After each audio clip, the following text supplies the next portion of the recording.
দেখুন এই ভিডিওটা একজন মানুষকে কিভাবে এভাবে ফিটে মেরে ফেলতে পারে। আমরা আজ মানুষ হিসেবে লজ্জিত।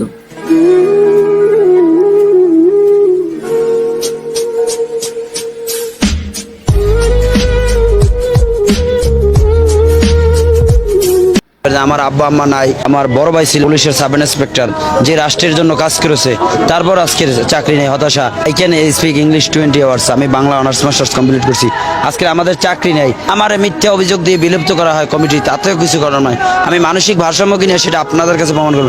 I can speak English 20 hours, I believe that Allah is Almighty. আমার একটা মেসেজ দেবো, ছোট্ট মেসেজ, যে আল্লাহ সর্বশক্তিমান, আল্লাহ দেখ। ওর বাবা মারা গেছে রোড অ্যাক্সিডেন্টে 8 বছর আগে। 5 বছর আগে ওর মা মারা গেছে লিভার ক্যান্সারে। তারপর ছিল ওরা 2 ভাই। ওর ভাই হলো নাজিরপুরের থানার এসআই নাসির হোসেন। তখন উনি গত বছর মানে পহেলা রোজায় ধরা পড়ছে ক্যান্সার, উনি 15 রোজায় মারা গেছে।